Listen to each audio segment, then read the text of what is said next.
Hello everyone, this is Suneve, and I'm coming to you with Cozen, a bloody painter, X-rated by a poisonous lie. We're going to be starting off with chapter 18, and I am going to try to get through a lot of this in this episode, so it might be a little bit of a long video. So, bear with me, and here we go. Helen? You call out his name in a calm manner. Helen slowly breaks the hug, but his hands still held your arms. Did I say something wrong? He still didn't respond. He kept quiet and looked down, just a quick glance before he looked at you again. I think I was too deep in my head to actually talk to you. That's the only thing he said, and that left you confused. You only looked at him. You were waiting for him to say something more, an explanation. So, why did you stop? Why were you avoiding me? You ask. Helen takes a deep breath in and slowly lets go of your arms. Someone told me some things about you, that's all. He responds as he starts picking on his nails, slowly peeling the skin around his nails from getting nervous. He didn't seem to want to talk about it. You didn't say anything else. You already had an idea on who started talking about you. Why did you believe him, though? You ask. You didn't understand. He believed the words of someone else instead of talking to you to clear things up. I don't know. You just sounded genuine, I guess. That's all he said, feeling ashamed of his actions. His eyes focusing on anything but you. As much as he wanted to look at you, he couldn't, as guilt was eating him inside. After that small talk with Helen and clearing things up, you decided to meet up with Aiden and see how his talk with Tom went.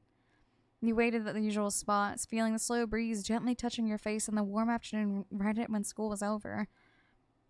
The thought of Tom saying things to Helen about you never bothered you so much until now. Aiden's figure shows up, and as he held his black sweater in his arm, then him just wearing a plain white t-shirt as he made his way to you. So, how did it go, Aiden? You ask to take a seat on the floor, your back against the tree, waiting for Aiden to take a seat next to you. Aiden sits and sighs in disappointment. I tried to talk to him, and he stops for a bit, as if it was hard for him to get the words out. He didn't seem very happy that I was trying to talk to him, if I'm honest. What do you mean by that? You ask, confused by his response. He asked me while I was trying to talk to him. He thought our friendship was over, and when I tried to ask him about Helen, he got very defensive. He says as he picks on the grass below him. The soft and warm breeze that passed by made some of his hair get out of his face, showing his saddened features. I don't really understand him anymore. I think I should just stay away from him. But what about you? Did you talk to Helen? He asks. You nodded in response, but you didn't say anything else as you tried to process everything Aiden told you. It didn't add up for him to be acting like that unless Aiden did something terrible. Aiden, did you tell him something that might have upset him? You ask. Aiden quickly turns to you and shakes his head. I would never. In fact, I'm more scared to say anything to him because I know the way he would react. And how would he react exactly? You ask once again, getting more curious at finding out more about Tom's behavior. He would pretty much glare at me or lash out, saying that I'm overreacting or that I'm accusing him of things, so I just stayed quiet for my sake. He sighs as he tells you that little story. You furrowed your eyebrows, now realizing that Tom might have had said something to Helen. A lie, maybe that you had said something about him to the point that Helen believed him. And you rub Aiden's back in a comforting manner. You now understood why Aiden never said what was on his mind. He thought someone would have lashed out at him if he did. And he didn't want to stop being friends with Tom because he was the only friend he could have. And at the same time, he was the one spreading rumors about him, so Aiden couldn't have any friends. What did he even gain from doing all this? After talking to Aiden, you were now sure that Tom was the only one causing trouble. You were going to make sure to talk to Tom tomorrow just to make him stop, or just report him to the principal, so you were sure he wouldn't beat you up like Bam would. At least you hope that won't be the case. All this thinking didn't let you sleep as much, and all you could do was be in your bed while staring at a blank ceiling. It was oddly quiet, too quiet for your comfort. You didn't expect your year to be like this. You never expected to have friends like this. Morning finally came by, and you lazily got up out from your bed to get your daily routine through and get ready for school. Just thinking about school didn't make it as exciting as before. And as soon as you got to school, you didn't waste time to look for Tom in his usual spots when he's alone. Your eyes scanned every hallway just to find a glimpse of blonde hair. And once you saw that familiar white hoodie and blonde hair, you quickly went up to him. And there he was, sitting under the stairs, crouched down waiting for classes to start by himself. Hello, Tom, you say. Tom gets a bit startled from your voice as he looks up, looking defenseless, until he realizes it was you. His demeanor changes a bit and looks down. Hi, Wyan. You came to have a talk to? He surely expected you to come by and wondered what type of answers he was going to give you. Chapter 19. You slowly sit next to Tom, and he just follows you with his eyes, watching every single move you made with that serious face of his. It was silent at first. It wasn't tense or anything. It was weirdly calm. What did you say to Aiden? You ask calmly, trying to get an answer out of him and at least try to defend Aiden. I didn't say anything wrong, just said what was right. He casually responds as he looks in front of him, a blank wall while avoiding your eyes. He didn't seem intimidated and more like he wanted to get this over with. Well, whatever you think was right, it wasn't right for Aiden. He came to me all upset saying that you said things to him. You say in a bit of a defensive manner. Tom finally looked at your back with uninterested eyes. He adjusted his glasses a bit before he could get up from the floor. He was annoying me. I just wanted to get things over with him. Before he could even walk away, you quickly stood up and grabbed his hand, in which he pulled back aggressively, his face tense as he looked back at you. If you don't want to tell me about what you said to Aiden, then would you mind telling me what you said to Helen? You ask. Of course you tried to defend both your friends, but Helen was much more of a priority in your head. He was the first person to pop up before you could talk to Tom. Tom scoffs and turns his body to you. Why are you suddenly asking about that thief, he asks. You furrowed your eyebrows. It's as if Tom was turning on and off like a switch, and that made you more angry, and you decided to stop playing nice. You're kind of being a hypocrite here, don't you think? Weren't you being good friends with him a few days ago? You started to ask questions now, questions that made Tom quiet. His mouth was shut tight, but you could tell he was getting mad. His facial expressions, his brows, everything about his face told you that you caught him right where you wanted. He was trying to play the innocent part. You wanted to say more things, but it seemed as if the bell was in Tom's favor and saved him. The sound of the bell ringing made Tom just scoff and walk away. I don't know what you're on about. That's all he said and walked away. You could feel your whole body getting hot, anger rising up in you. You didn't have enough words to express your anger or how to call out Tom on his little game. You walked to your next class where you would just see Tom far away from you, hiding in the corner watching as Helen was dealing with his bullies. Though there was going to be something that you wouldn't expect to happen. You finally arrived at your first period where Aiden was waiting for you, and as expected, Tom was in the back of the class with his head down, trying to avoid looking at you.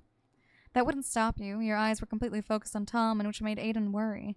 He knew you were going to talk to him, and he was scared. But as soon as you made a step, you were pushed back, losing your focus on the person you wanted to talk to. You looked in front of you, only to see Ban getting up from his seat, you two looking eye to eye, his eyes full of anger. So you're defending thieves now? He asks. This made Maggie's attention turn to you as she was already in class with her head down. She lifted up in a bit to see what was going on. What are you talking about now, Ban? You ask, uninterested to talk to him, but you wanted to walk past him, but he pushed you a bit harder this time to get your attention. You know what I'm talking about. That time you decided to slam that book on my head, and not only now, that you want to spread more rumors about me right after that. What a friend you are, he says as he pushes harshly this time, trying to get a reaction from you. Ban, please cut it out. Maggie finally steps in and tries to pull Ban away from you, only for him to shove her aside. This has nothing to do with you, Maggie. He yells at Maggie, then he quickly turns to you. I don't know what your problem was. I thought you were cool, but I just see another trash talker. He tried to grab you by the collar of your shirt, but you reacted quickly by backing away. This made Ban more angry as he tried to go for another grab, where he got pushed aside, making him crash against one of the seats and fall to the floor with a hard thud, almost taking the seat with him. You were surprised to see who it was. For a second you thought it was Maggie, but she was just as shocked. You slowly looked to your right to see Helen, his stare intense as he saw Ban processing what just happened. There was something about Helen's eyes that changed. A piercing and cold stare was what you could describe in that boy's eyes. You have seen other emotions in those eyes, pure softness, sadness, and happiness, but never anger or hatred. And this was the first time you actually saw pure anger in them. You simply couldn't describe it, but you felt slightly scared. Ban slowly gets up, his height towering over Helen's, but he still didn't back away. What's with that stare, Helen? Ban asks loudly, but Helen didn't say anything, and in return he still gave him that cold stare. He backed away and noticed that Maggie ran out of the classroom, probably looking for a teacher before another fight breaks out. But it was too late for that when Ban already grabbed Helen by his shirt. Chapter 20. This time, you didn't hesitate and pushed Ban as hard as you could to protect Helen from getting punched. Now you knew you were involved in this when Ban looked at you way more angrier than before. Of course, Helen didn't want you to get hurt, so he stepped in front of you to face Ban once again. Your heart was beating fast, your hand slowly reaching Helen's arm on its own. It was like instinct, and this made Helen surprised, but his eyes were still on Ban. It wasn't too long until the teacher finally arrived and Maggie was behind her. The teacher yelling at the two to stop fighting and pulling Ban away from Helen. A sigh of relief escaped your lips and looked down. The grip you had on Helen's arm softened and then let go. But it wasn't over as the teacher pulled Helen with her too. Surprised, you turned to Maggie, who was also worried as she was grabbing her arms to feel comfort. Then she turns to you. Ryan, are you okay? She asks. You responded with a single nod as you looked at Helen being taken away. You didn't know how this was going to turn out. You felt a hand on your shoulder, which made you turn around only for Aiden to appear behind you. He was also worried, but he understood that Ban was to blame for this and not Helen. Hours passed until school was finally over. Helen was finally released and didn't think twice to walk up to you and his eyes laid on you. He ran to you and looked you up and down to make sure you were okay. I'm fine, Helen. Don't worry about me, you say as you try to calm him down. I'm so sorry, Wyan. If it wasn't for me, you wouldn't get targeted by Ban, he says as he kept checking on you for any bruises. You grab his hands, which made him freeze in an instant. His eyes looked up to you with worry, then slowly softened. I'm fine, I promise. You smile at him. And that was enough to calm him down. You suddenly hear someone call out his name, and you look who it was, only to see two grown adults approaching you. Must have been Helen's parents, since he turned around quickly. Oh, Helen, are you all right? The mother asks. As you look closely, you could see how Helen looked so much like her. Such strong blue eyes and a very delicate pale skin. Her slim hands making way to touch Helen's face to make sure he was okay. The father, on the other hand, was the opposite. He didn't say a word. His looks were also different, a chiseled jawline, his skin slightly brown with such black hair.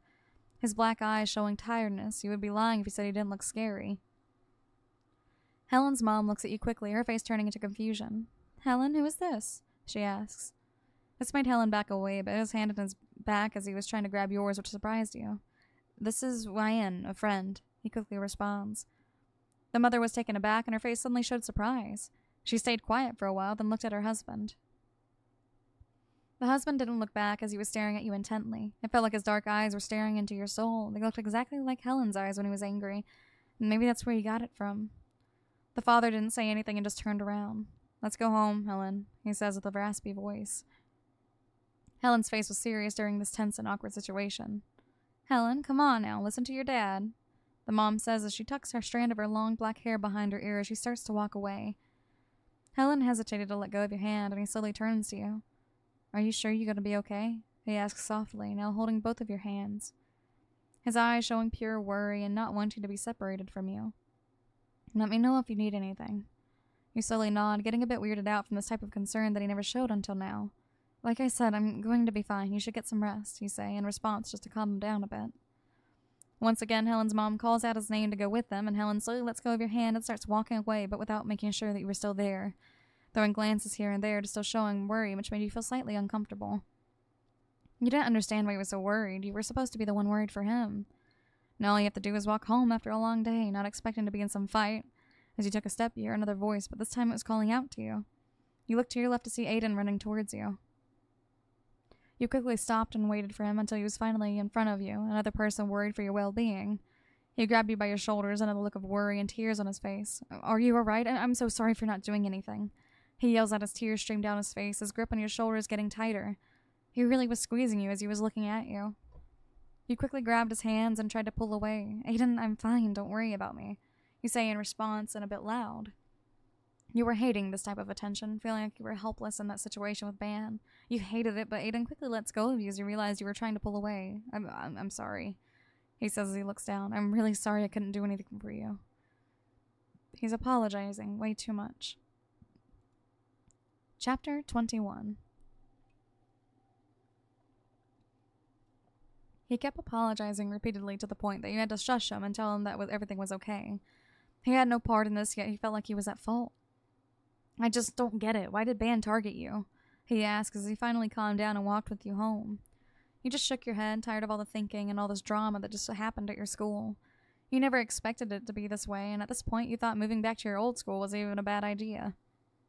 You didn't say anything and just wanted silence. It seemed like Aiden took that hint and stayed quiet for the entire walk. You finally got home and waved at Aiden, and he waved back, but he didn't leave without apologizing once again. Wyan, I seriously am sorry. I promise next time I will make sure to stay by your side when something happens and make sure to help you, he says as he smiles, only one dimple showing on his right cheek. You sighed and smiled back at him. He shouldn't even feel guilty of this, and he should at least know. You say goodbye to him once again and close the door just to hope for a better day tomorrow. You were hoping to see Helen as soon as possible and tell him that he should stay away from Tom. All these rumors are because of him, and you wanted to put an end to this. You walked in the crowded hallways, people talking and laughing like always. You wished it was like that the whole time. Your eyes kept scanning the place just to maybe spot Helen somewhere, but no signs of him.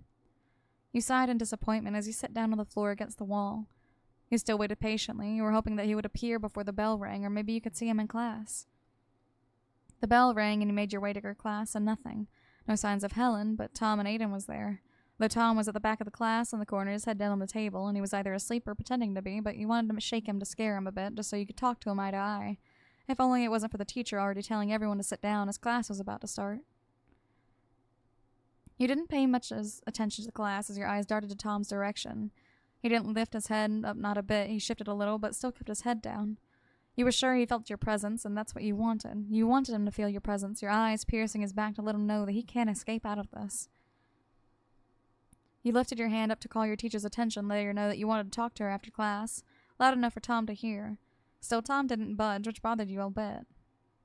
As class was over, everyone was getting up from their seats, and as for Tom, he also got up like nothing happened.